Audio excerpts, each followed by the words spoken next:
ಯಶ್ ನಟನೆ ಮಾಡಿರುವಂಥ toxic movie ಮೇಲೆ ಕೇಸ್ ಹಾಕಿದ್ದಾರೆ. ಸೊ ಸಿನಿಮಾ ರೀತಿ ನೋಡಿ ಯಾಕೆ ನೀವು ಪರ್ಸ್ನಲಾಗಿ ಟಾರ್ಗೆಟ್ ಮಾಡೋಕ್ಕೆ ಹೋಗ್ತೀರಾ ಸಿನಿಮಾನ ಅಂತ ನನಗೆ ಅರ್ಥ ಆಗ್ತಾಯಿಲ್ಲ. ಸಿನಿಮಾ ಅಷ್ಟೇ, ಸಿನಿಮಾ ಅದನ್ನ ಪರ್ಸ್ನಲ್ ಲೈಫಿಗೆ ತಗೊಳಕ್ಕೆ ಹೋಗ್ಬಿಡಿ. ಯಾಕೆ ಕೇಸ್ ಹಾಕಿದ್ದಾರೆ ಅಂತ ನಾನು ಹೇಳ್ತಾ ಹೋಗ್ತೀನಿ. ಲಾಸ್ಟ್ ಟೈಮ್ ಒಂದು ಟ್ರೀಸರ್ ಬಿಟ್ಟಿದ್ರು, ಅದರಲ್ಲಿ ಒಂದು ಕಾಡಿನ ಮಧ್ಯೆ ನಡೆಯುವಂಥ ಒಂದು ಘಟನೆನ ಆಲ್ರೆಡಿ ಎಲ್ಲರೂ ನೋಡಿರ್ತೀರ.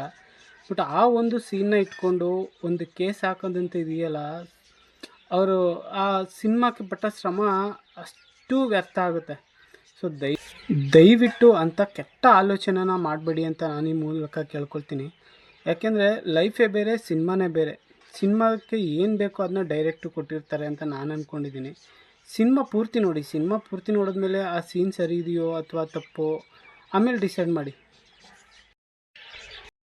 ಸಿನಿಮಾ ಪೂರ್ತಿ ನೋಡ್ದೇ ಈ ರೀತಿ ಕೆಟ್ಟದಾಗಿ ಕಮೆಂಟ್ ಹಾಕ್ಸೋಂಥದ್ದು ಮತ್ತು ಒಂದು ಸಿನಿಮಾ ಮೇಲೆ ಕೇಸ್ ಹಾಕೋಂಥದ್ದು ಅಷ್ಟು ಒಳ್ಳೆಯದಲ್ಲ. ಯಾಕೆಂದರೆ ನಾನು ಪರ್ಸ್ನಲಾಗಿ ಸಿನಿಮಾದಲ್ಲಿ ಆ್ಯಕ್ಟ್ ಮಾಡಿರೋದ್ರಿಂದ ಆ ಸೀನ್ ಓಕೆ, ಫ್ಯಾಮಿಲಿ ನೋಡೋಕ್ಕಾಗಲ್ಲ ಒಪ್ಕೊಳ್ತೀನಿ, ಥಿಯೇಟರ್ನಲ್ಲಿ ಫ್ಯಾಮಿಲಿ ಕೂತ್ಕೊಂಡು ನೋಡೋಕ್ಕಾಗಲ್ಲ ಒಪ್ಕೊಳ್ತೀನಿ, ಇಲ್ಲ ಅಂತ ನಾನು ಹೇಳಲ್ಲ. ಸಿನಿಮಾಕ್ಕೆ ಏನು ಬೇಕೋ ಅದನ್ನ ಪ್ರೊಡ್ಯೂಸರ್ ಕೊಟ್ಟಿರ್ತಾರೆ ಅಥವಾ ಡೈರೆಕ್ಟ್ರುಗಳು ಕೊಟ್ಟಿರ್ತಾರೆ. ಅದಕ್ಕೆ ತಕ್ಕಂಗೆ ಒಬ್ಬ ನಟ ಅದಕ್ಕೆ ಜೀವ ತುಂಬೋ ಕೆಲಸ ಮಾಡಿರ್ತಾನೆ. ಆ ಒಂದು ಸೀನ್ ಮಾಡುವಾಗ ಆ ಕಾರಲ್ಲಿ ಇಬ್ಬರೇ ಇರೋಲ್ಲ, ಸುತ್ತಮುತ್ತ ಸಾವಿರಾರು ಜನ, ಲಕ್ಷಾಂತರ ಜನ ಇರ್ತಾರೆ. ಆ ಒಂದು ಕ್ಷಣದಲ್ಲಿ ಅವ್ರ ಮೈಂಡಲ್ಲಿ ಬರುವಂಥದ್ದು ನಟನೆ ಒಂದೇ. ಯಾವುದೇ ರೀತಿಯ ಕೆಟ್ಟ ಅಭಿಪ್ರಾಯ ಅವ್ರ ಮೈಂಡಲ್ಲಿ ಬರೋದಿಲ್ಲ.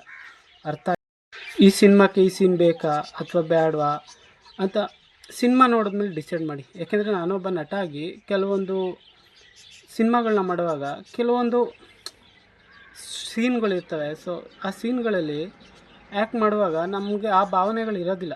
ಇದು ಕೆಲವರು ಅಸಭ್ಯ ಅನ್ನಿಸ್ಬೋದು, ಬಟ್ ಆ ಸಿನಿಮಾಕ್ಕೆ ಆ ಸೀನ್ ಬೇಕಾಗುತ್ತೆ. ಯಾಕೆಂದರೆ ನಾವು ಒಂದು ಲೋ ಬಜೆಟ್ ಮೂವಿ ಮಾಡುವಾಗ ಸಾವಿರಾರು ಜನ ಇರ್ತಾರೆ, ಬಟ್ ಹೈ ಬಜೆಟ್ ಮೂವಿ ಮಾಡುವಾಗ ಲಕ್ಷಾಂತರ ಜನ ಇರ್ತಾರೆ.